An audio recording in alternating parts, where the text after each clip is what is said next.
Hello बच्चों, इससे पहले वीडियो में क्लास 10th के लिए एक्सरसाइज 1.1 के लिए यूक्लिड विभाजन प्रमेयिका पढ़ाए थे और उसके उपयोग से एचसीएफ निकालने के लिए बतलाए थे। आज क्लास 10 के लिए ही एक्सरसाइज 1.2 में जाना चाह रहे हैं।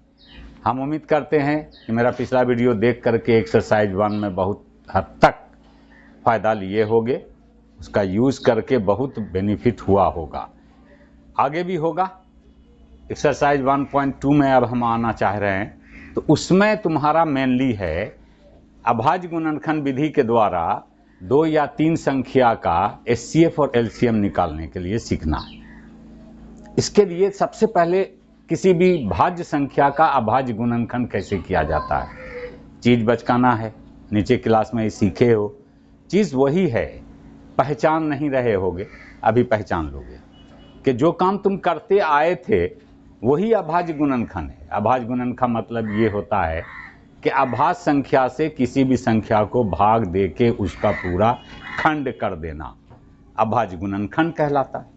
तो उसके लिए सबसे पहले अभाज्य गुणनखंड सीखने के लिए 2-3 एग्जाम्पल देते हैं। सपोज कर लो 30 कोई संख्या है, इसका सभी अभाज्य गुणनखंड मांगता है। अभाज्य गुणनखंड यानी कि प्राइम फैक्टर मांग रहा है। 30 का सभी प्राइम फैक्टर निकालना है।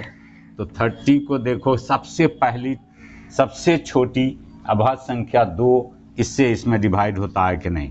2 से हो गया, 15 आया। अब 2 से नहीं तो 3 से, तो 3 से 5 आ गया। तो 30 का सभी प्राइम फैक्टर अभाज्य गुणनखंड 2, 3 एंड 5 आया। इसी तरह से आगे बढ़ें हम, तो सपोज कर लो 40 है तुम्हारा, इसका सभी प्राइम फैक्टर निकालना है। सिर्फ प्राइम फैक्टर अभी हम सिखा रहे हैं, इसकी सहायता से फिर एलसीएम और एचसीएफ सिखाएंगे। तो इसमें भी सबसे छोटी प्राइम फैक्टर, सबसे छोटी अभाज्य संख्या 2 है। 2 से 20 हो गया, फिर 2 से डिवाइड किए 10 आया, फिर 2 से डिवाइड किए 5 आया। इट मीन्स 40 का अभाज्य गुणनखंड 2 into 2 into 2 into 5। It means इसको अगर हम पावर में कन्वर्ट करें 2 टू दी पावर 3 यानी 2 क्यूब इंटू 5, ये अभाज्य गुणनखंड हुआ। अभाज्य गुणनखंड करने के लिए इस तरह से सीख गए होगे, बहुत पुरानी चीज़ है। हमको लगता है 10वां में जब पढ़ रहे हैं तो ये चीज़ पीछे क्लास में 4था, 5वां में, 6ठा में पढ़ के आए होंगे। तो इस पर हम ज़्यादा समय नहीं देते हुए अब हम तुमको एचसीएफ और एलसीएम निकालने के लिए बताते हैं अभाज्य गुणनखंड विधि के द्वारा। अभाज्य गुणनखंड विधि के द्वारा एलसीएम और एचसीएफ कैसे निकाला जाता है वो ध्यान से देखना। हम उम्मीद करते हैं पूरा सीख लोगे। और इसका बोर्ड एग्जाम में सब दिन आता ही है, 1-2 क्वेश्चन निश्चित रूप से रहता है। बहुत इंपॉर्टेंट चैप्टर है, बोर्ड एग्जाम में इससे क्वेश्चन रहेगा ही। ऑब्जेक्टिव में भी रहता है और उसके बाद 2 अंक स्तरीय में भी रहता है। एग्जाम्पल एक दे रहे हैं, तुम्हारे पास क्वेश्चन है 15, 21 एंड सपोज कर लो 30 का एचसीएफ और एलसीएम अभाज्य गुणनखंड विधि द्वारा ज्ञात करें। अभाज्य गुणनखंड विधि द्वारा ज्ञात करें। चलिए, ये क्वेश्चन है तुम्हारा अभाज्य गुणनखंड विधि के द्वारा 15, 21 एंड 30 का एचसीएफ और एलसीएम निकालना है। देखना ध्यान से, 15 को इसका हम प्राइम फैक्टर निकालते हैं, अभाज्य गुणनखंड निकालते हैं, तो 3 इंटू 5। 21 का 3 इंटू 7। 30 का 2 इंटू 3 इंटू 5। देख रहे हो, ये बता चुके अभी हमने कि किसी भी भाज्य संख्या का अभाज्य गुणनखंड प्राइम फैक्टर कैसे निकाला जाता है। निकाल दिए, निकाल सकते। अब इससे एचसीएफ और एलसीएम कैसे निकलता है, LCM and HCF. HCF and LCM। देखना ध्यान से, मेन चीज़ यही सिखाने का पर्पस था आज का वीडियो बनाना। आज के वीडियो में यही सिखाना मेन मकसद था, पूरा यहाँ पर से ध्यान से समझना। वैसा खंड जो सबके पास हो और इतना से जो सब दे सके, सबसे बराबर क्या ले सकते हैं, वो HCF कहलाएगा। सपोज कर लो 3 व्यक्ति है, 3 पर्सन, तीनों से बराबर लेना है हमको। समझ लो कंट्रीब्यूशन लेना, चंदा लेना है, बराबर लेना है। तो कैसे लेंगे, क्या लेंगे? 3 लेंगे तो 1 ठो 3 तो तीनों दे सकता है।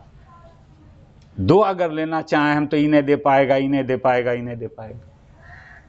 5 लें हम तो ये दोनों तो देगा, इन्हें दे पाएगा। 7 लें हम तो ये देगा लेकिन और ये दोनों नहीं दे पाएगा। तो HCF वो होता है जो सभी संख्या बराबर रूप में दे सके, जिससे बराबर हम सब कुछ निकाल सकें, सबसे बराबर सबसे समान संख्या हम दे सकें, वो HCF कहलाता है। तो देख रहे हो तीनों से हम 3 एक ठो ले सकते हैं, तो HCF यही 3 हो गया। बात समझ में आ गई होगी। HCF ये आसान है, चूंकि 2 कॉमन नहीं है, सब में कॉमन नहीं है, सब में 3 कॉमन है, तो जो कॉमन हो, उभयनिष्ठ हो सबके पास, वही होता है HCF। क्लियर? इसमें तुम इस तरह से देख सकते हो कि ये HCF में आ गया। आई बात समझ में? अब आते हैं हम LCM पर। एक एग्जांपल और देंगे, इसको पहले देख लो। LCM पर हम आते हैं तो LCM बताता है कि किसी के पास कुछ भी हो, उसका मैक्सिमम पावर वाला लेना है, मैक्सिमम। तो यहाँ तो ऐसा कुछ इस एग्जाम्पल में नहीं है कि 3 किसी के पास 2 है, किसी के पास 3 है, ऐसा नहीं है। सबके पास 1 ठो 3 है, और सबसे पहले ये किसी के भी पास हो तो LCM में वो भी आएगा। तीनों के पास नहीं है, 2 के पास है, उसका भी आएगा। तीनों के पास है, उसका भी आएगा। एक एग्जाम्पल से क्लियर नहीं होगा, इसके बाद दूसरा एग्जाम्पल देंगे और क्लियर होगा। तो 2 आ जाएगा, किसी के पास तो है। 3 एक ठो लेने का मतलब है तीनों का आ गया, तीनों का आ गया 3। 5 किसी के पास तो है, दोनों के पास है तो 5 भी आएगा, और 7 किसी के पास है, वो भी आएगा। HCF का उल्टा, उसमें जो सबके पास कॉमन था हमने वो लिया।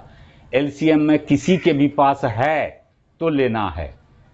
तो इस तरह से अगर हम इसको मल्टीप्लाई करें, 210 आता है, ये हो गया LCM। इससे बहुत स्पष्ट नहीं हुआ होगा क्योंकि पावर में चेंज नहीं हुआ था। तो एक एग्जाम्पल और देते हैं, बस स्पष्ट हो जाएगा कि तुम्हारा एग्जाम्पल 2 में सपोज कर लो तुम्हारे पास है 16, 20 और 30।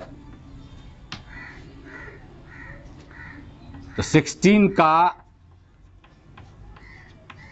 प्राइम फैक्टर करेंगे तो 2 आ जाएगा, 4 बार multiple, 2 into 2 into 2 into 2 into 2, 16 हो गया। 20 को 2 इंटू 2 इंटू 5, तो 2 स्क्वायर इंटू 5। 30 का 2 इंटू 3 इंटू 5। इस तरह से जहाँ पावर में बदल रहा हो बदल लो, तो LCM निकालने में सहूलत होती है। इसलिए पावर में, यहाँ पावर में नहीं बदला था कोई, इसमें पावर वाला जानबूझ के लिए ताकि सिखला पाएँ। HCF इसका कॉमन क्या है? इसके पास 4 ठो 2 है, इसके पास 2 ठो 2 है, इसके पास 1 ठो है। कॉमन कै ठो 2 है तीनों में? 1 2 कॉमन है तीनों में। अगर तीनों से बराबर लेना चाहें तो एक ही 2 को तीनों दे सकता है। ये 4 2 दे सकता है, ये तो नहीं देगा, ये नहीं देगा। ये 2 ठो 2 दे सकता है तो ये भी 2 दे देगा, लेकिन ये नहीं दे सकेगा। इसका मतलब हुआ कि 1 ठो 2 हम तीनों से ले सकते हैं, तो 1 ठो 2 आया। क्लियर है? HCF में 2 आया। और इसके अतिरिक्त और कुछ है कॉमन? 3 सब में कॉमन नहीं है, 5 सब में कॉमन नहीं है, तो HCF में नहीं आएगा। HCF आंसर हो गया। LCM में आ जाओ। LCM में ये होता है कि जो कॉमन है उसका अधिकतम पावर, कॉमन 2 कॉमन है तीनों में, इसका maximum power 2 to the power 4, अधिकतम वाला लेना, मैक्सिमम वाला लेना। 3 किसी के पास तो है, किसी के पास तो है, वो भी आएगा, 103 है। 5 इन दोनों के पास है, एक ठोका लेंगे दोनों का आ जाएगा, ये नहीं कि दोनों का 5-5 लेना, नहीं, 2 के पास है तो भी एक 5 आया, तो ये LCM हो गया। अब इसको मल्टीप्लाई करें, ये हो गया 16, ये 3 × 5 मल्टीप्लाई करके आएगा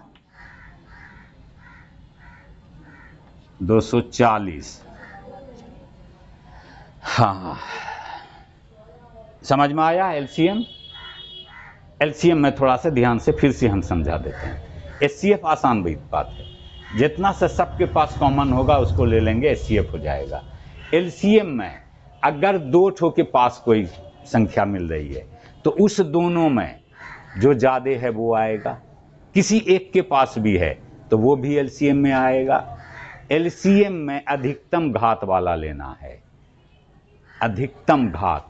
2 टू दी पावर 4, चूंकि 2 सबके पास था लेकिन मैक्सिमम पावर 4 था, वो लिए। 3 किसी के पास तो है, वो लिए। 5 किसी के पास तो है, वो लिए। हम उम्मीद करते हैं बच्चों LCM और HCF ध्यान से समझ गए होंगे गुणनखंड विधि द्वारा।